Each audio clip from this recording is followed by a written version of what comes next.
하나님의 말씀 보겠습니다. 구약 성경 이사야 42장 1절로 9절 말씀 보도록 하겠습니다.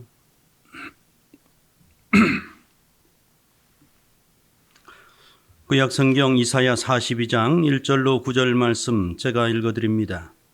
내가 붙드는 나의 종, 내 마음에 기뻐하는 자, 곧 내가 택한 사람을 보라. 내가 나의 영을 그에게 주었은즉 그가 이방에 정의를 베풀리라. 그는 외치지 아니하며 목소리를 높이지 아니하며 그 소리를 거리에 들리게 하지 아니하며 상한 갈대를 꺾지 아니하며 꺼져가는 등불을 끄지 아니하고 진실로 정의를 시행할 것이며 그는 쇠하지 아니하며 낙담하지 아니하고 세상에 정의를 세우기에 이르리니 섬들이 그 교훈을 앙망하리라. 하늘을 창조하여 펴시고 땅과 그 소산을 내시며 땅 위의 백성에게 호흡을 주시며 땅에 행하는 자에게 영을 주시는 하나님 여호와께서 이같이 말씀하시되 나 여호와가 의로 너를 불렀은즉 내가 내 손을 잡아 너를 보호하며 너를 세워 백성의 언약과 이방의 빛이 되게 하리니 내가 눈먼 자들의 눈을 밝히며 갇힌 자를 감옥에서 이끌어내며 흑암에 앉은 자를 감방에서 나오게 하리라. 나는 여호와이니 이는 내 이름이라.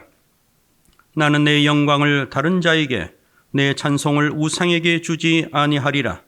보라, 전에 예언한 일이 이미 이루어졌느니라. 이제 내가 새 일을 알리노라. 그 일이 시작되기 전이라도 너희에게 이르노라. 아멘. 사랑하는 아버지, 부족한 종을 통해서 말씀을 베풀 때에 주의 영의 권능의 말씀 될 수 있도록 사용하여 주옵소서. 저희는 이 자리에 감히 설 수도 없고 하나님의 거룩한 말씀을 대언할 수 없는 죄인 중에 괴수이지만 아버지께서 불쌍히 여겨서 이 직분을 허락하셨으니 감당하게 하여 주시옵시고 목마르고 갈급한 주의 백성들, 당신의 백성들 사람들에게 영의 양식이 내려갈 수 있도록, 영의 양식이 될 수 있도록 주님 역사하여 주시옵소서. 참으로 가정에서 예배하는 귀한 영혼들 한 영혼 만져주시고 그들의 소원을 만족케 하여 주시옵시고 무엇보다도 우리의 소원이 아버지의 마음을 따라 움직이는 귀한 믿음이 자라가는 시간 될 수 있도록 축복하여 주시옵소서. 감사하며 예수님 이름으로 기도하옵나이다. 아멘. 할렐루야. 여러분을 주님의 이름으로 축복합니다. 코로나 사태가 계속되어 가지고 교회에서 이렇게 모이지 못하고 이제 2달 가까이 되니까 저도 참 컬컬하고 답답합니다. 우리 성도님들 오죽하겠습니까? 그러나 모든 것은 때가 있고 하나님께서 또 역사하실 것입니다. 조금만 인내하고 가정에서 예배할 때에 정말 전심으로 예배하십시오. 간절하게 예배하십시오. 모였을 때보다도 더 간절하게. 제가 제 설교를 듣고 은혜를 받는다 이런 말을 우리 어떤 분에게 우리 성도님이 이제 비전홀에 찾아오시길래 그렇게 말씀을 나눴어요. 정말입니다. 제가 한 설교지만 제가 다시 듣습니다. 들어보면 정말 그렇지, 이 말이 맞지. 제 마음에서 지어낸 것이 아니라 어떤 때는 참 감동으로 주신 말씀이구나 그렇게 느껴질 때가 있어서 눈물이 맺힐 때가 있어요. 여러분, 오늘 데살로니가 교인들이 사람의 말로 아니하고 하나님의 말씀으로 받았던 그 겸손한 마음으로, 간절한 마음으로 저도 말씀을 전하고 듣는 시간 되어서 우리 함께 은혜를 나누는 시간 되기를 주의 이름으로 축복을 드립니다. 오늘 본문의 제목을 저는 당신의 영광은 무엇입니까? 당신의 영광은 무엇입니까? 하는 제목으로 말씀을 전하도록 하겠습니다. 오늘 본문은요, 이사야 42장은 우리 잘 아는 대로 우리 예수님에 대한 예언의 말씀이죠. 주의 종의 성품과 사역이다 하는 부제를 붙일 수 있는 그런 말씀입니다. 그리스도에게 적용되는 말씀이라는 거예요. 구약 시대지만 이사야에게 준 말씀이지만 이 말씀이 장차 이 땅에 육신을 입고 오실 우리 주님께 적용되는 말씀이라는 거죠. 그렇지만 제가 항상 강조하지만은요, 성경은 1차적으로 적용이 되고요, 2차적으로 적용되는 게 있어요. 1차적으로는 이 말씀이 예수님께 대한 그런 영광스러운 예언이지만 동시에 예수님을 따르는 그의 몸된 지체들인 교회에 주는 말씀, 저와 여러분 한 사람 한 사람에게 주시는 그런 말씀이 된다는 것이죠. 오늘 말씀을 보십시다, 여러분. 내가 붙드는 나의 종, 내 마음에 기뻐하는 자, 곧 내가 택한 사람을 보라. 내가 나의 영을 그에게 주었은즉 그가 이방에 정의를 베풀리라. 하나님이 붙들고 계시는 종입니다. 하나님 마음에 기쁨과 즐거움을 주는 자입니다. 하나님이 그래서 택했다는 거예요. 하나님의 영을 부어주었다는 거예요. 그런데 그 종의 사역이 뭐냐? 이방에 정의를 베풀 것이다. 정의를 베풀 것이다. 우리는 흔히 사랑을 베풀 것이다 하지만요, 1차적으로는 정의 속에 사랑이 있어요. 그는 외치지 아니하며 목소리를 높이지 아니하며 그 소리를 거리에 들리게 하지 아니하며 상한 갈대를 꺾지 아니하며 꺼져가는 등불을 끄지 아니하고 진실로 정의를 시행할 것이며 그는 쇠하지 아니하며 낙담하지 아니하고 세상에 정의를 세우기에 이르리니 섬들이 그 교훈을 앙망하리라. 4절 짧은 구절 속에 정의라는 말이 3번이 나옵니다, 여러분. 정의를 세우기에 이를 것이다. 그런데 그분은 쇠하지 아니할 것이다. 용기를 잊고 주저앉는 일이 없을 것이다. 꺾이지 않을 것이다. 의기소침해가지고 낙담하지 않을 것이라는 거예요. 왜 여러분 이런 표현들이 여기에 있습니까? 정의를 세운다는 것은요, 기득권과 부딪히는 개념이에요. 무언가 정의가 땅에 떨어졌는데 그걸 세운다는 것은 그 기득권자들이 결코 정의를 세워주지 않습니다. 그런데 하나님의 아들이 오셔서 세상의 정의가 무엇인지, 공의가 무엇인지, 하나님이 이 세상을 다스리는 뜻이 무엇인지를 세울 것이라는 거예요. 거기에는 여러분 반대가 있지요. 저항이 있지요. 사실은 권력과 맞서는 개념이 있기 때문에 권력자의 그런 핍박이 있죠. 힘든 것입니다. 그러나 이 하나님의 아들, 하나님의 종은 결코 낙심하지 않을 것이다. 결코 주저앉아 있지 않을 것이다. 용기를 잃는 일이 없을 것이다. 힘을 내고 또 힘을 내고 쓰러져도 또 일어나서 반드시 세상의 정의를 세울 것이다. 그러니까 모든 섬들이, 이방 만국들이 그 교훈을 앙망할 것이래요. 그 교훈을 바라볼 것이라는 거예요. 사모할 것이라는 거예요. 그런데 하나님의 영을 받은 하나님의 성령으로 충만한 주의 종은 그의 사역의 방법이 무엇이냐? 외치지 않는다. 목소리를 높이지 않는다. 그 소리를 거리에 들리게 하지 않는다. 시끌벅적하게, 요란하게, 대중적으로 어떤 일들이 아니라 조용하게, 안순하게, 온유하게, 그렇게 인간 세상에서는 뭔가 영광스러운 모습으로 나타나지 않는 그런 모습으로 그는 사역할 것이라는 거예요. 그는 상한 갈대를 꺾지 않는다. 꺼져가는 등불을 끄지 않는다. 세상에서는요, 어지간하면 버리고 좋은 것들만 쓰잖아요. 세력 있는 사람들만 모으잖아요. 그런데 하나님의 종, 하나님의 아들은 상한 갈대도 꺾지 않고 짓밟지 않는다. 꺼져가는 심지, 야, 연기가 풀풀 나니까 야, 눈이 맵구나 하고 꺼져라. 그렇지 않냐고.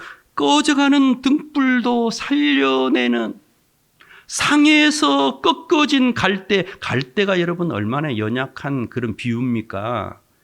갈대가 별로 그렇게 값어치 있는 게 아니잖아요. 온전한 갈대도 별로 그렇게 귀한 것이 아닌데 거기에다가 그 분질러졌으니 상해버렸으니 그 갈대를 어디다 쓰겠습니까? 버리는 게 마땅하잖아요. 그러나 하나님의 종은 그 가치 없는 갈대, 거기에서도 상에서 꺾어진 그 갈대를 마지막에까지 꺾어버리지 않는다. 불쌍히 여긴다. 이게 갈대, 꺼져가는 등불 다 사람에 대한 비유라는 거 알잖아요. 이렇게 연약하고 비천하고 소망이 없고 약한 존재들, 그런 존재들을 외면하거나 그들 위해 군림하지 아니하시고 그들을 보듬어 안는 존재, 사랑하는 존재, 그들에게 희망을 주는 존재가 될 것이라는 거예요. 오늘날 여러분 우리가 서구 문명을 알잖아요. 저는 어릴 때 중학교, 고등학교 다닐 때 그 서구의 사상, 서구의 문화 우리가 굉장히 높게 평가하고 받았잖아요. 모든 철학자들의 이름이 서구의 사람들이고 우리가 반드시 도달해야 될 선진국의 정신이 서구라고 배웠지만 지금 어떻습니까, 여러분? 그들이 동양에 꼭 동양만이 아니고 세계에 미친 영향이 무엇입니까? 그죠? 이제는 사람들이 깨어나고 의식이 있어지고 아니까 서구 문명이라는 것이 강자가 약자를 약탈하고 수탈하고 옥죄이고 억압하고 정복하고 하는 그런 문명이구나 알잖아요. 그들에게 더 이상 기대할 것이 없다는 걸 알잖아요.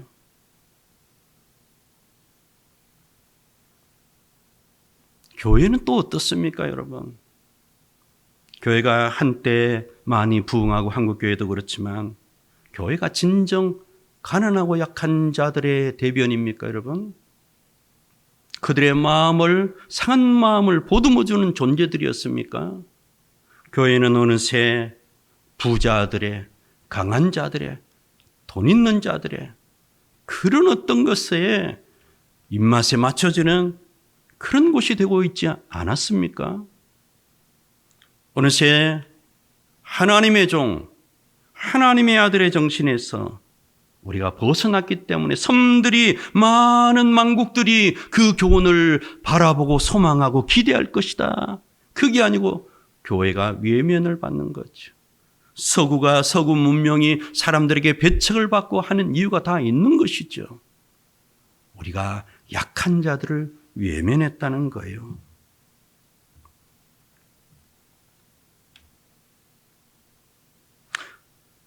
5절, 6절을 잠깐 건너뛰고요. 7절을 여러분 눈으로 보십시오. 내가 눈먼 자들의 눈을 밝히며 갇힌 자를 감옥에서 이끌어내며 흑암에 앉은 자를 감방에서 나오게 하리라. 나는 여호와이니 이는 내 이름이라. 나는 내 영광을 다른 자에게, 내 찬송을 우상에게 주지 아니하리라. 여러분 여기 보니까 8절에 나는 내 영광을 다른 자에게, 내 찬송을 우상에게 주지 않겠다. 뜬금없는 문맥에서 왜 이 말이 나올까요, 여러분? 하나님이 자신의 영광, 창조의 어떤 권세, 위엄, 그런 것을 많이 말한 후에 나는 여호와다. 나는 내 이 영광스러운 위엄을 누구에게 주지도 않고 빼앗기지 않을 것이다. 그러면 맞겠는데 여기 1절부터 8절까지 여기 7절까지 쭉 나오는 거 보면은요, 종의 사역이잖아요.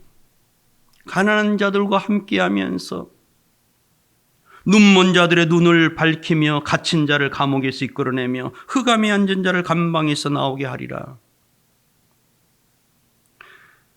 정말 감방에 있던 자들, 눈멀고 어두웠던 자들, 희망이 없던 자들, 갇혔던 자들이 해방되는 것, 그 당사자들에게는 좋고 구원이고 해방일 수 있으나 힘 있는 자들, 권력자들, 쇄도를 부리던 자들, 그런 자들에게는 이 말씀이 별로 그렇게 도전적인 말씀으로 들리지 좋게 안 들리는 거예요. 그런데 하나님은 이것을, 물론 하나님의 영광은 첫 번째는 본래 영광이죠. 하나님 자신이 받아야 될 마땅한 영광을 말하는 거죠. 그러나 하나님은 이 문맥에서요, 자신은 이것을 영광으로 삼는다는 거예요. 상한 갈대를 꺾지 않는 것이 내 영광이다. 꺼져가는 등불을 끄지 않는 것이 내 영광이다.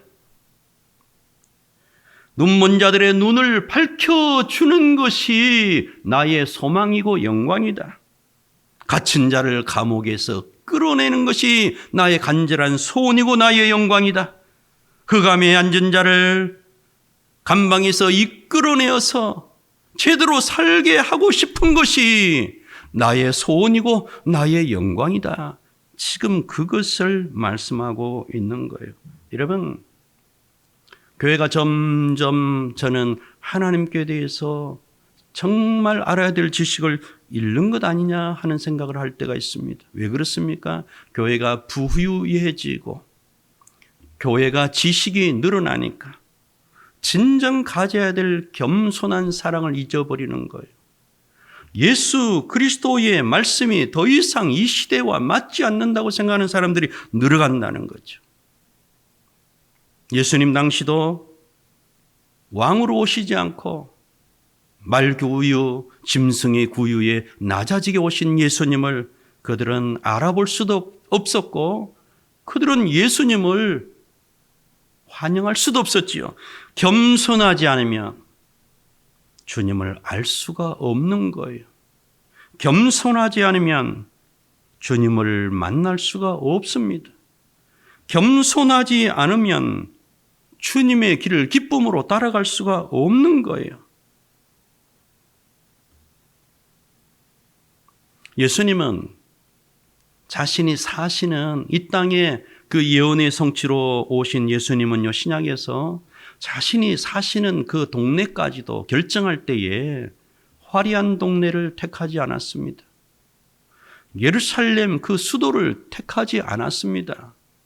사람들이 많이 살기를 원하는 부유촌을 택하지 않았어요. 오히려 소외되고 한적한 그런 곳을 택하여 사셨습니다. 마태복음 4장에 보니까 예수님이 요한이 이제 헤롯에게 잡혔다는 것을 소식을 들었지요. 들으시고는 갈릴리로 잠깐 사역을 멈추고 물러가셨다고 그랬어요. 그리고 나사렛을 떠나가지고요. 어디로 갔느냐? 스불론 납달리 지경 해변에 있는 가버나움에 가서 사셨다. 스불론 땅, 여기 납달리 땅 해변에 있는 그 가버나움이라는 곳은요, 소외된 곳입니다. 이스라엘에서 조금 한적한 곳이에요. 조금 사람들의 관심에서 멀리 있고 가난한 자들이 모여 사는 곳입니다. 구약에서도 스불론 땅, 납달리 땅이 약탈을 많이 당해서 가난했고요. 이방인들이 많이 이렇게 모여 살아서 이방의 갈릴리라 그렇게 불렀습니다. 이방의 갈릴리. 그런데 이것까지도 예수님은 이사야의 예언을 성취시키려고 그렇게 이곳에 가서 사셨다 하는 것. 이사야에 뭐라고 예언되었습니까, 여러분? 스불론 땅과 납달리 땅과 요단강 저편 해변길과 이방의 갈릴리여, 흑암이 앉은 백성이 큰 빛을 보았고 이 스불론 땅, 납달리 땅, 가버나움에 있는 이방인들이 많이 사는 곳은요, 종교적으로 혜택을 많이 보지 못해서 종교적으로도 소외되었고 경제적으로도 소외되었어요. 그래서 흑암에 앉은 백성이다. 그런데 이 소망이 없고 소외된 땅에 예수님이 빛으로 오셨기 때문에, 사랑으로 오셨기 때문에 흑암에 앉은 백성이 큰 빛을 보았다. 활활 타오르는 하나님의 사랑을 느꼈다는 거예요. 사망의 땅과 그늘에 앉은 자들에게 빛이 빛이었도다 하였느니라. 여러분, 성경을 읽어보면요, 한결같이 하나님의 그 마음에는 긍휼의 마음이 불붙어요. 흑암에 앉은 백성, 이방의 갈릴리, 사망의 땅, 그늘에 앉은 자들. 세상 사람들은 그런 것을 별로 좋아하지 않습니다, 여러분.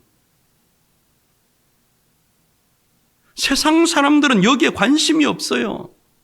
돈과 명예와 권력과 화려한 것에 관심이 있지요. 그런데 예수님은 이방의 갈릴리, 흑암에 앉은 백성, 사망의 땅, 그늘에 앉은 자들, 거기에 큰 빛으로 비추어 주시는 분이었다는 거예요. 여러분, 마태복음 5장 7절 잘 기억하지 않습니까? 긍휼히 여기는 자는 복이 있나니 저희가 긍휼히 여김을 받을 것이며, 복 받을 것이다 기대해서 긍휼히 여겨야 되겠다, 그게 아니에요. 정말 복 받은 자들은요, 하나님을 배운 자들은요, 아버지께 배운 자들은 누구든지 내게로 올 것이라고 예수님 말씀했듯이, 정말 하나님의 마음을 배우고 그 속살을 맛본 자들은요, 하나님의 관심이, 하나님의 마음이 어디 있는지 배운 자들은요, 긍휼히 여기는 자. 왜? 자기가 그 큰 사랑, 그 큰 긍휼로, 마태복음 4장에 나오는 대로 흑암에 앉은 백성, 사망의 땅, 그늘에 앉은 자들, 자신과 같은 자들에게 찾아오신 하나님의 사랑, 긍휼 때문에 내가 구원을 알게 되었고 소망을 가지게 되었다는 걸 알았기 때문에 자신도 긍휼을 베푸는 자, 사망에 앉은 자들, 그늘에 앉은 자들, 흑암에 앉은 백성들, 소외된 자들, 그곳에 자신의 마음을 쏟는 자가 되는 거예요. 긍휼을 베푸는 자가 되는 거예요. 복된 자가 되는 거죠. 복된 자가 되었고 진정한 복된 자로 그렇게 나아가는 자들이 되는 거죠. 여러분, 이것이요, 정말 하나님의 마음을, 여러분, 제가 이 설교를 하게 된 것은요, 신앙은 화려한 것이 아니에요. 신앙은 화려한 것이 아닙니다, 여러분. 절대로. 하나님의 마음을 배우면 배울수록요, 우리가 이 땅에서 화려하게 살고 무엇을 갖추고 살고 인정을 받고 명예를 누리고, 이게 그리스도인의 복이 아니더라는 거예요. 우리 민족이 잘 되는 것 좋지만, 우리 교회 잘 되는 것 좋지만, 우리 가정이 잘 되는 것 좋지만, 이것만이 아니고 내 교회도, 내 가정도, 우리 민족도 잘 돼야 되겠다. 전 세계적으로, 전 세계에 하나님이 일하시는 그 손길을 바라보면서 구원받는 자들, 하나님의 나라, 거기에 관심을 가지고 좀 더 나의 이기적인 욕심, 소화적인 욕심을 내려놓고 하나님의 뜻에 굴복하는 거예요. 이게 얼마나 힘드냐 하면요, 여러분, 세례 요한 알지 않습니까? 요한이 옥에서 제자들을 예수님께 보냅니다. 주여, 정말 하나님께서 예언한 메시아가, 그리스도가 당신입니까? 오실 그이가 당신입니까? 아니면 우리가 다른 사람을 기다려야 됩니까? 왜 이런 말을 했습니까, 여러분? 세례 요한이 얼마나 대단합니까? 성령의 역사가 크지 않았던 그 당시에, 희귀했던 당시에 성령 충만했지요. 모태로부터 얼마나 성령 충만했습니까, 여러분? 나도 그리스도를 알지 못했다. 그런데 누구 위에든지 성령이 비둘기같이 내려앉는 것을 보거든 그가 내가 보낸 자라고 증거해라. 내게 말씀하신 자가 그렇게 말씀했는데, 내가 보니까 예수 위에 성령이 내려앉는 것을 보았다. 그래서 내가 그라고 증거한다. 영안이 열린 자이지요, 여러분. 영의 귀가 열린 자입니다. 하늘길이 열린 자예요. 얼마나 대단합니까, 여러분? 지금도 그런 사람 대단하지 않습니까? 귀한 자고 하나님께 사랑받는 자이지 않겠습니까? 그런데 이런 분까지도 예수님 당신이 메시아 맞습니까? 아니면 다른 사람을 우리가 기다려야 됩니까? 왜 그래요, 여러분? 예수님이 하시는 그 긍휼의 사역, 가난한 자들을 사랑하고 병든 자, 맹인들을 고치고 가난한 자들과 먹고 마시면서 그들에게 하나님 나라를 전파하는 그분의 사역이 별로 그렇게 요한의 마음속에 성령으로 충만했다고 하는 요한의 마음속에도 차지 않았다는 거예요. 별로 성에 차지 않았다는 거예요. 야, 이래가지고 우리 이스라엘을 해방시키겠나, 로마에서. 우리나라의 영광스러운 어떤 그 영광을 가져올 수 있게, 이거 너무 시시하지 않나? 너무 힘이 없지 않나? 가난한 자들과만 저렇게 시간을 보내가지고 무슨 일을 하겠나? 왕들을 모으고 군인들을 모으고 해야지, 권력자들을 모아야지, 돈 있는 사람들을 모아야지, 이런 생각을 할 수 있었다는 거예요. 꼭 제가 말하는 게 맞을지 안 맞을지 모르지만 그 밑에 예수님이 하신 말씀을 읽어보면요, 제가 이렇게 말씀드리는 것이 어느 정도는 신빙성이 있어요. 예수님이 그렇게 제자들을 통해서 묻는 요한에게 뭐라고 합니까? 그래? 요한이 지금 뭔가 지금 믿음이 떨어졌구나. 그러면 너 선생 요한에게 이렇게 전해라. 뭐라고 할까요? 너희는 가서 내가 하는 것을 듣고 본 대로 그대로 말해라. 당신이 보낸 예수는 무슨 일을 하느냐면은 맹인이 보며 못 걷는 사람이 걸으며 나병 환자가 깨끗함을 받으며 못 듣는 자가 들으며 죽은 자가 살아나며 가난한 자에게 복음이 전파된다 하라. 이것 때문에 실망을 했잖아요. 가난한 자들에게 복음을 전하고 있고 그 눈먼 자 고치고 안진병이 일으키고 나병 환자 치료하고 말이죠. 그런 것만 해가지고 어떻게 되겠습니까? 하고 마음에 지금 조급증이 생긴 요한에게 이 말을 다시 반복하는 거예요. 이것 외에 다른 대답을 좀 들을까 하고 제자들을 보냈는데 예수님은 그대로 말씀하는 거예요. 이것이 메시아의 사역. 바로 우리가 본 오늘 본문 이사야 42장의 그리스도의 사역, 메시아의 사역, 하나님의 아들 종의 사역이라는 거예요. 누구든지 나로 말미암아 실족하지 아니하는 자는 복이 있도다 하시니라. 요한의 제자들 너희들도 실족하면 안 된다. 요한아 정신 차리라. 메시아가 어떤 화려한 일, 거창한 일을 하는 것이 하나님 아들의 일이 아니고 이런 상한 갈대와 같은 사람들을 보듬어주고 꺼져가는 등불 심지와 같은 사람들을 다시 살려내고 소망을 주고 그들에게 빛을 던지고 하나님 나라의 소망을 주는 것, 그것이야말로 하나님의 사역임을 알지 못하느냐. 조금 기다려라, 인내해라. 결코 그리스도는 실패하지 않는다. 하나님은 실패하지 않는다.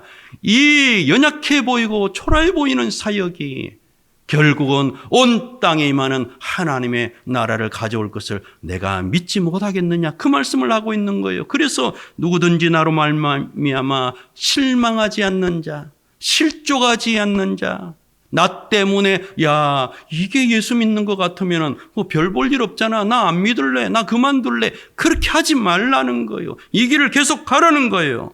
누구든지 내가 하는 일을 보고 탐탁치 않아서, 성에 차지 않아서, 마음에 들지 않아서, 자기 계획과 생각과 맞지 않아서 물러가는 자는 복이 없을 것이다. 실족하지 말아라.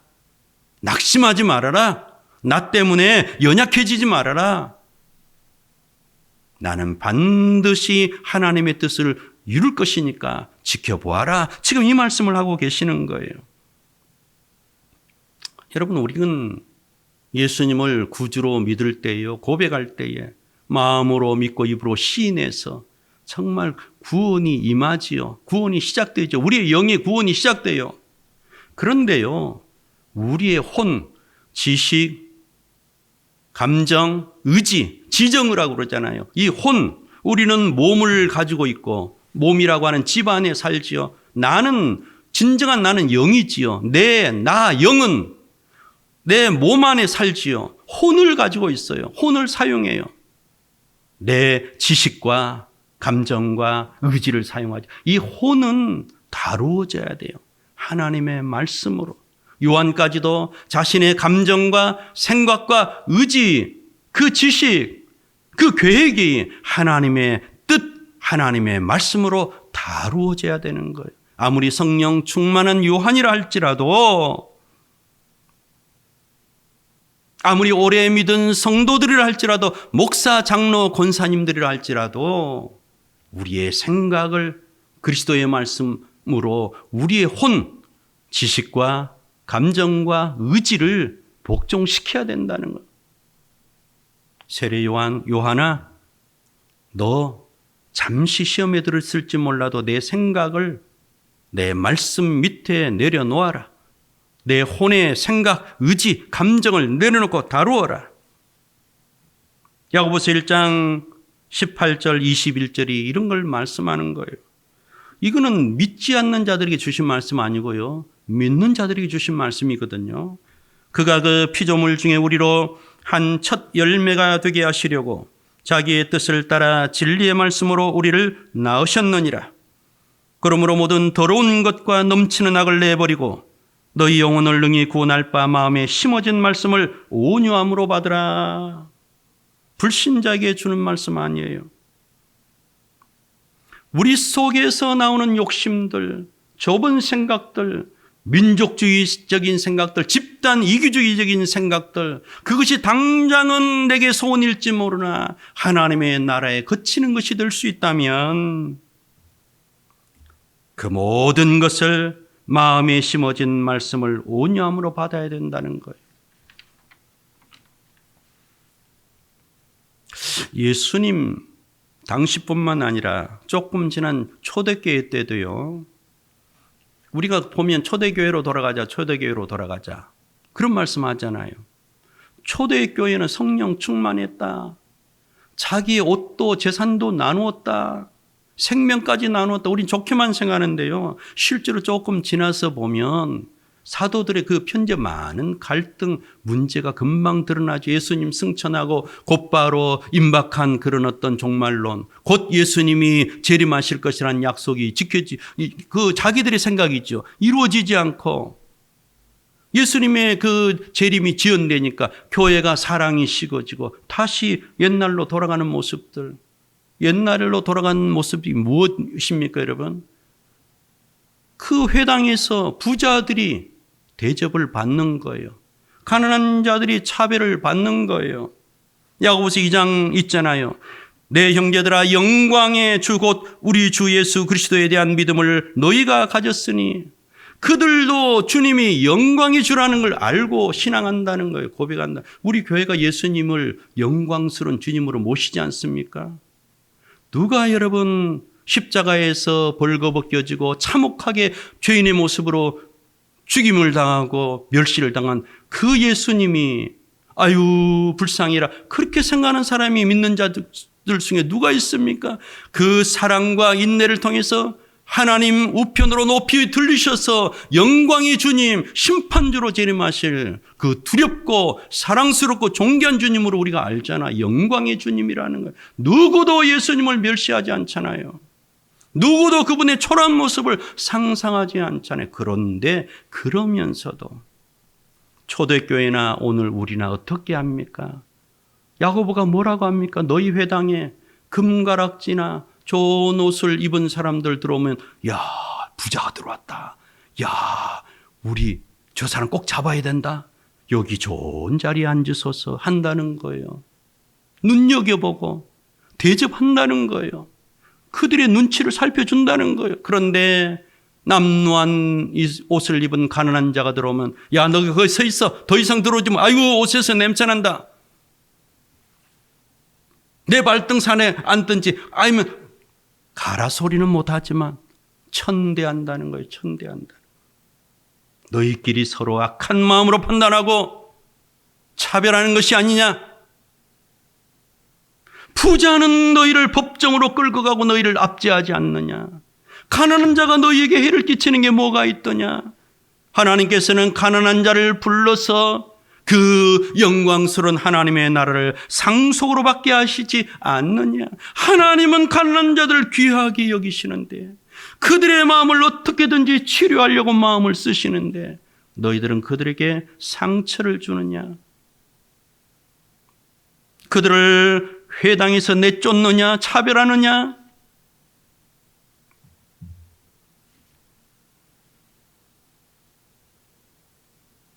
너희는 자유의 율법대로 심판받을 자처럼 말도 하고 행하기도 하라.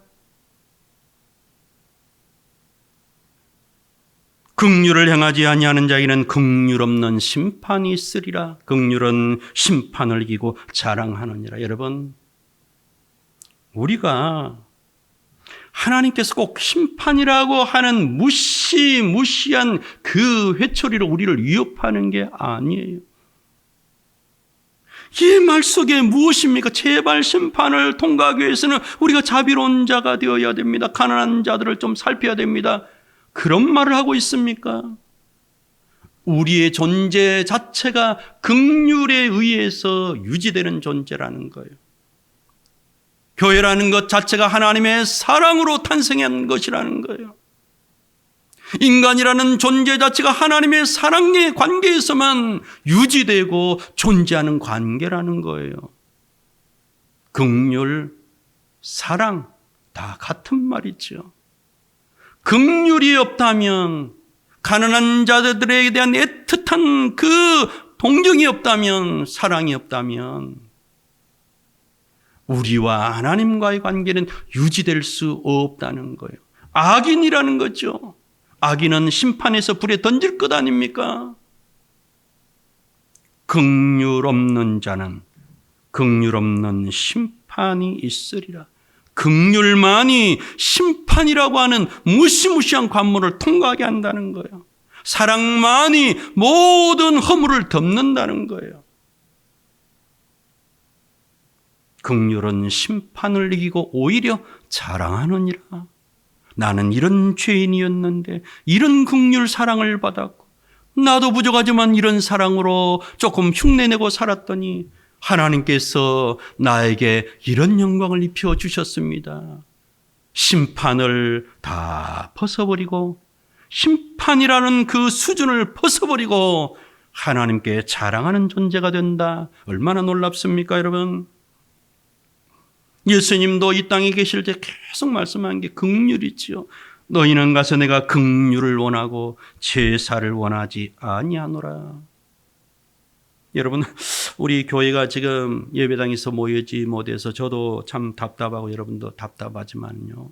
이 기간 동안에 우리 교회당에 모이지 못하지만은요, 가정 식구들끼리 정말 사랑과 인내를 배웠으면 좋겠어요. 서로를 불쌍히 여기는 그런 긍휼을 배웠으면 좋겠어요. 이것이 아니고서는요, 우리가 예배당에 모여서 첫날 만날 수천 번의 제사와 예배를 드린다 할지라도 하나님이 그걸 원하지 않는다는 거예요. 예배를 통해서, 성경을 통해서 우리가 배워야 될 것이 무엇입니까, 여러분?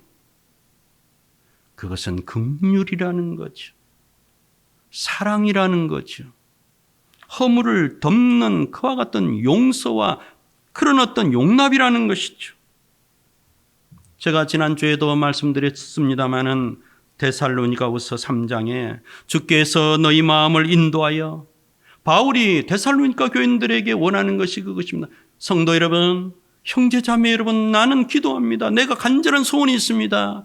하나님께서 여러분의 마음을 만져주고 변화시켜 주기를 원합니다. 하나님의 사랑이 무엇인지, 그 하나님의 사랑을 이 땅에 선포하기 위해서, 이 땅에 그 사랑을 가져오기 위해서 예수님께서 얼마나 인내로 긍휼과 사랑으로 이 땅을 살아가셨는지, 그 사랑과 인내, 그것을 알기를 원합니다. 그렇게 말하고 있잖아요.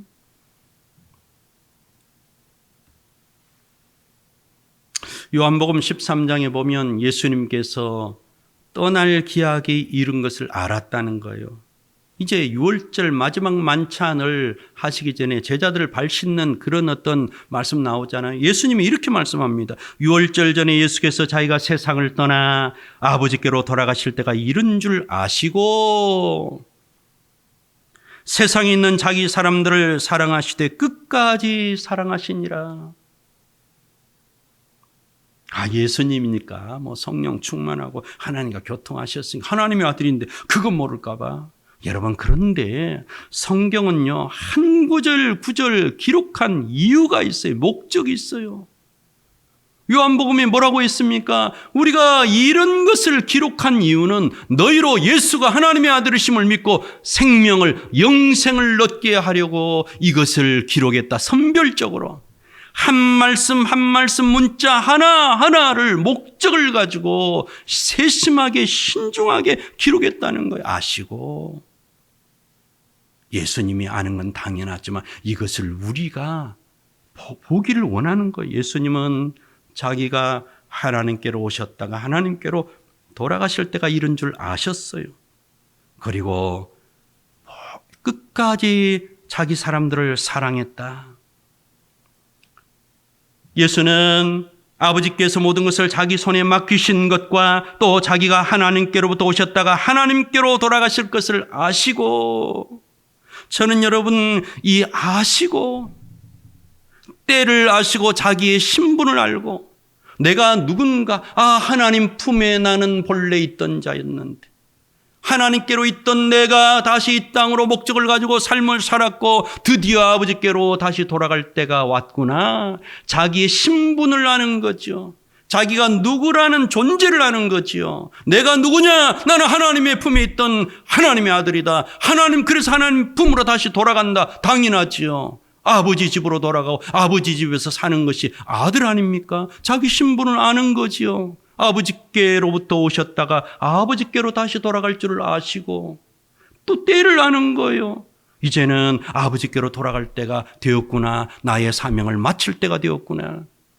때와 신분을 알고 마지막 교훈을 주시기 위해서 하시는 일이 겉옷을 벗고 수건을 허리에 두르시고 대야에 물을 떠서 제자들의 발을 씻는 거죠. 제자들은 깜짝 놀랐을 거예요. 여러분, 우리 이 설교 많이 들었잖아요. 노예나 하는 그 발을 씻는 가장 비천한 일을 주와 선생이 되었다고는 하나님의 아들로 고백하는 그분이 실천한, 제자들이 너무나 충격을 받아서 아마 아무 말도 못했던 것 같아요. 누구도 주님 이러면 안 됩니다, 그런 말을 못했던 것 같아요. 그런데 베드로가 드디어 정신을 차리고 자기 차례가 오니까 주님, 주께서 어떻게 내 발을 씻을 수 있습니까? 이런 일은 세상에 없습니다. 주님, 절대로 내 발을 씻을 수 없습니다. 그러잖아요. 주님이 뭐라고 합니까? 내가 하는 것을 내가 지금은 알지 못하지만 이후에는 알리라. 만약 내가 내 발을 씻어주지 않는다면 너는 나와 상관없는 자가 될 것이다. 그래도 좋으냐? 깜짝 놀라서 내 발만 아니라 머리도 씻어주세요. 주님과 어떤 사랑의 교제, 섬김의 교제, 이게 있어야 관계를 맺는다는 것. 우리도 여러분 그 사람과 관계를 맺기 위해서는 식사 한번 합시다. 식사하잖아요. 이야기하고 교제하잖아요. 주님과 어떤 섬김의 관계, 이것이 없이는 서로 정복하고 수탈하고 억누르고 이용하고 그런 관계가 이 세상의 관계가 아니라 섬겨주고 사랑으로 채워주고 이 관계를 말하는 거예요. 너와 내가 이런 관계를 맺지 않으면 너와 나는 상관이 없다. 세상 사람이 맺는 그런 관계를 원하느냐? 정복자로 부자는 가난한 자를 억누르고 있는 자는 없는 자를 수탈하고 강대국은 약소국을 용해먹고 그런 세상의 관계를 원하느냐? 세상의 관계? 너와 나의 관계가 이런 관계에서 머무르기를 원하느냐?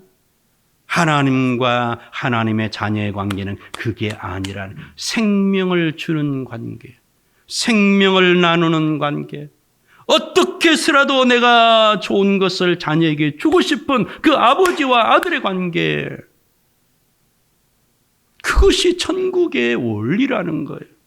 천국의 관계라는 거예요. 하늘나라의 집에서 이루어지는 일이라는 거예요. 세상적인 관점으로 그저 내가 조금 출세했으면 대접받으려고 그러고, 세도 부리려고 그러고, 특권 누리려고 그러고, 반칙을 하려고 그러고, 그것은 이 땅에서 일어나는 일이고 하나님 나라에서는 그런 것이 아니라는 거예요. 강한 자가 약한 자를 섬겨주고 세워주고 섬기는 것. 다 씻어주고 난 후에 주님이 말씀하잖아요. 내가 너희에게 행한 것을 너희가 아느냐? 너희가 나를 주라 선생이라 하니 너희 말이 옳도다. 그래, 내가 맞다. 내가 주와 선생이 되어서 너희 발을 씻었으니 너희도 서로 발을 씻어주는 것이 옳으니라. 마땅하지 않겠느냐? 내가 너희도 이렇게 서로 발을 씻어주게 하려고 본을 보였다 말씀하시죠. 내가 진실로 너희에게 말한다. 종이 주인보다 크지 못하고 보냄을 받은 자가 보낸 자보다 크지 못하다다. 너희 다 알지 않느냐?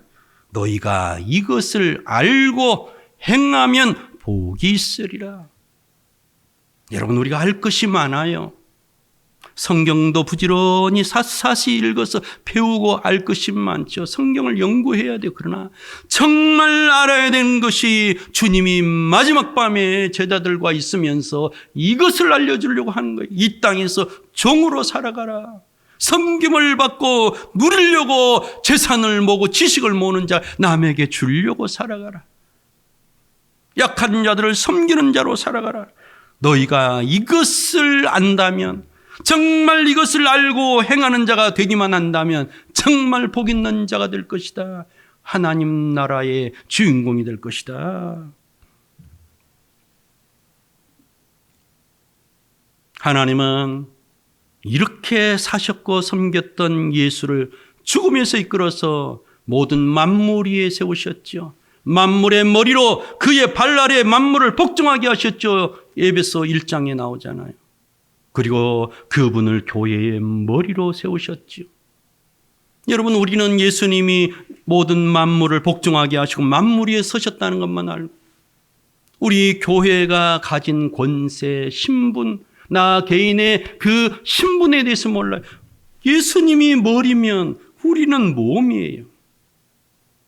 하나님은, 주님은 우리 몸된 교회를 통해서 이 세상을 섬기시죠. 일을 하시죠. 몸이 움직이지 않으면 주님이 능력이 제한을 받을 수 있는 거예요. 교회가 섬겨주지 않으면 이 세상을 주님이 섬길 수가 없는 거예요. 성도들이 그 머리의 지시에 따라서 그 몸에 붙은 지체들로서 온전히 종의 사역을 하지 않으면 이 땅의 사람들은 하나님을 느낄 수가 없는 거예요.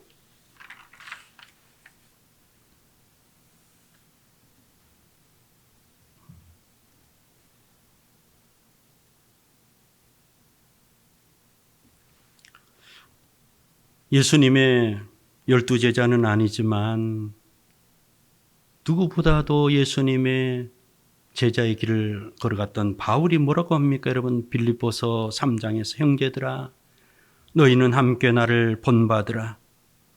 그리고 너희가 우리를 본받은 것처럼 그와 같이 행하는 자들을 눈여겨보라. 내가 여러 번 너희에게 말하였거니와 이제도 눈물을 흘리며 말하노니 여러 사람들이 그리스도의 십자가의 원수로 행하느니라. 그들의 마침은 멸망이요 그들의 신은 배요 그 영광은 그들의 부끄러움에 있고 땅의 일을 생각하는 자라. 초대교회 당시에도 교회 안에 땅의 일을 생각하는 자들이 많았어요. 여러분, 하나님을, 주님을 자신의 신으로 구주로 섬기는 것이 아니라 배 탐욕을 신으로 삼는 자들이 벌써 교회 안에 있었어요. 그리스도의 십자가의 원수로 행하는 자들이 여러 사람들이었다는 거예요. 바울이 너무나 불쌍해서 당신들이 도대체 교회에서 기대하는 것이 무엇인가? 세상 사람들이 가지고 있는 그 욕망을 교회 안에서 똑같이 행한다. 당신들의 소망이 도대체 무언가? 당신들의 어떤 보상이 무언가 궁금했다는 거죠. 눈물을 흘렸다는 거예요. 불쌍해서. 그들의 부끄러움이 그들의 영광이라는 건 부끄럽고 그들의 마침은 멸망이라고 했어요. 여러분 지금은 교회를 정화하는 시대라고 믿습니다. 교회가 코로나로 지금 시끄럽고 어둡지만 정말 이 기간을 하나님께 집중하면서 더 하나님께 나가는 자들이 있고요. 세상의 욕심, 세상의 어떤 것에 더 마음을 쓰는 그런 기간이 될 수 있어요. 풀어져서. 여러분 정신 차리십시오. 지금은 갈라내는 시기예요. 알곡과 죽정이를 갈라내듯이 교회들도 성도들도 나누어지는 시기라고 저는 믿습니다. 정말로 그리스도를 본받고자 하는 간절한 마음으로 행할 수 있고요. 지금 흐트러져서 세상이 점점 들어가고 세상의 욕심을 취하기 쉬운 그런 기간으로 될 수도 있는 거예요. 그러나 사도 바울은 이렇게 말합니다. 그러나 우리의 시민권은 하늘에 있는지라 거기로부터 구원하는 자 곧 주 예수 그리스도를 기다린다. 옛날 제가 70년대 저 중학교 다니고 고등학교 다닐 때만 해도요. 우리 성도님들이 무언가 기다렸어요. 무학도 있었고요. 대부분 초등학교 졸업이 많았고 중학교만 나와도 많이 배운 사람이라고 했어요. 그때만 해도. 그런데 그분들이요 한결같이 무게가 있어요. 무언가 마음에 심어진 듬직한 무엇이 기다리는 거예요. 이 땅의 소망이 아니고 하늘로부터 임하는 하늘의 영광을 기다리는 그 듬직한 마음의 불이 한 사람 한 사람 속에 있었어요. 그런데 이제는 그것을 구경하기가 점점 힘이 듭니다. 머리에 아는 것은 많고 입으로 성경의 진리를 말하기는 할 수 있으나 그 마음속에 우리의 시민권은 하늘에 있습니다. 나는 주님을 기다립니다. 정말 그것을 느낄 수 있는 사람이 희귀해져 가고 있어요. 여러분 하나님은 무엇을 자기의 영광으로 삼으셨습니까? 하나님은 창조주, 모든 만물의 주인이기 때문에 마땅히 그런 것을 영광으로 삼을 수 있겠지만 그런 영광도 물론 영광이지만 이 본문에서는 종으로서 인간을 섬겨주는 종으로서 그것을 아들에게 영광으로 주었고 자신도 영광으로 삼으셨어요. 그리스도는 하나님의 아들로서 어떻게 이 사랑과 긍휼의 목자가 될 수 있었습니까, 여러분? 아셨다 그랬죠. 제가 두 가지 알았다 그랬죠. 자신의 신분과 자신의 때를 아는 거요. 나는 아버지 품에 있던 자다. 다시 아버지께로 돌아가는 자다. 신분. 여러분 우리가 어떻게 그리스도의 길을 기쁨으로 쫓아갈 수 있습니까? 내가 알아야 되는 거예요. 너희가 이것을 알고 행하면 복이 있으리라 말씀했듯이 알아야 되는 거예요. 하나님께로 자기가 돌아갈 때가 이미 이른 줄 아시고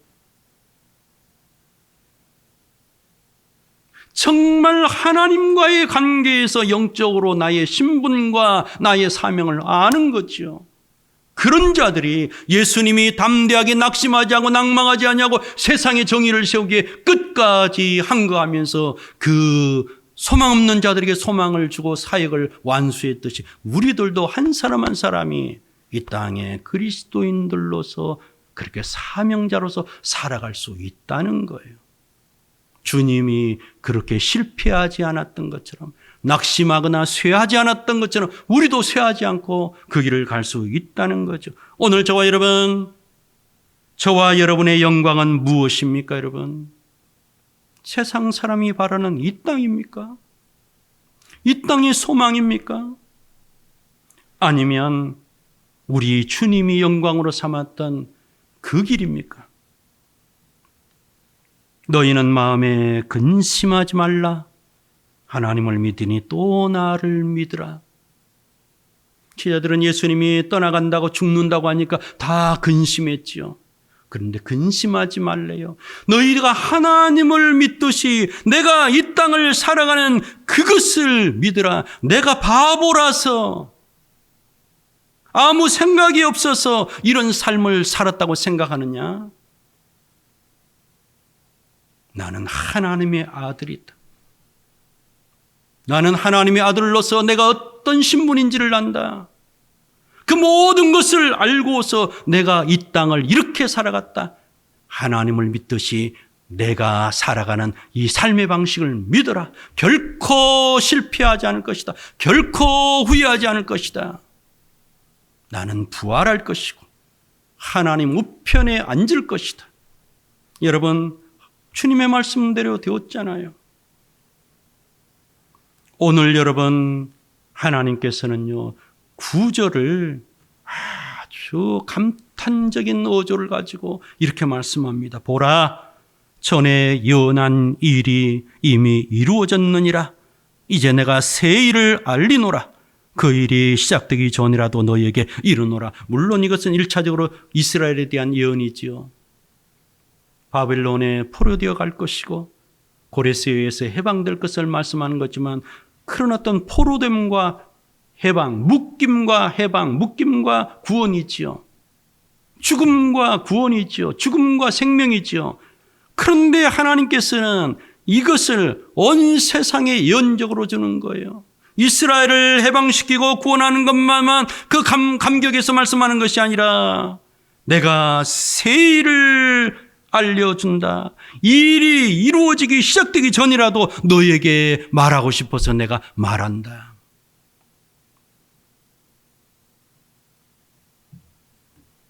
하나님께서는 이 아들의 사역, 구원과 해방, 묶임에서 사람들을 자유케 하고 어떻게 하든지 약한 자들에게 소망을 주는 그것을 기뻐해서 내가 새 일을 알린다. 그 일이 시작되기 전이라도 너에게 말하고 싶어서 말한다. 이미 이루어졌다. 그렇게 말씀하고 있어요. 저와 여러분의 영광을 하나님의 약속에 둡시다, 여러분. 저와 여러분의 소망을 하나님의 약속, 주님의 삶의 기반을 둡시다. 여러분이 기다리는 그 기다림을 우리 주님의 약속 위에 두어야 될 것입니다. 그리스도인의 삶은 쉬운 것은 아니에요. 그러나요, 주님과 같이 정말 알게 되고 믿게 되고 내 영으로 심겨지면요, 그 길 외에는 갈 길이 없어요. 선택의 여지가 없어요. 주여, 내가 주를 떠나서 어디로 가오리까 했듯이 갈 데가 없다니까요. 주님을 진정으로 모르니까 갈 데가 많고 내가 할 게 많은 것 같으나, 정말 주님을 경험하고 알게 되면 오직 한 길의 사람이 되는 거예요. 오직 한 권의 책의 사람이 되는 거예요. 성경의 사람이 되는 거예요. 찬송가 338장 내 주를 가까이 하게 함은, 여러분 즐겨 부르는 찬송 아닙니까? 3절 말씀, 3절 찬송가 가사. 천성에 가는 길 험하여도, 천성에 가는 길 험하여도 생명길 되나니 은혜로다. 천사 날 부르니 늘 찬송하면서 주께도 나가기 원합니다. 여러분, 천성에 가는 길 험하다는 거예요. 그러나 생명길 되니까 은혜라는 거죠. 신앙은 화려한 것도 아닙니다, 여러분. 번쩍이는 게 아니에요. 많은 사람들이 좋아하고 따라가는 길이 아니에요. 그러나 하나님께서 영광으로 생각하는 것, 하나님 마음의 소원을 나도 품고 살아가는 것이 아들의 길이요 성도의 길이지 않습니까? 저와 여러분의 마음속에 하나님이 생각하시는 그 영광이 저와 여러분의 마음속에 충만하기를 주의 이름으로 간절히 축복을 드립니다. 기도드리겠습니다. 사랑하는 아버지, 부족한 죄인이 알지 못하고 전한 것 있다면 하나님 지워주시고, 바르게 전한 것 있다면 성도들의 마음속에 심어지게 하셔서 생명의 씨앗이 되게 하여 주옵소서. 사랑하는 성도들 각 가정에서 기도하며 찬양할 때에 그것이 하늘에 상달되게 도와주시고, 몸으로는 떠나 있으나 교회에 헌금하는 성도들 있사오니 그들의 믿음대로 헌금 위에 만복으로 채워주시고, 다시 만나는 그때까지 하나님의 영광을 더욱더 내 마음속에 묵상하면서 그것을 키워가는 복된 시간 될 수 있도록 축복하여 주시옵소서. 감사하며 예수님 이름으로 기도하옵나이다. 아멘.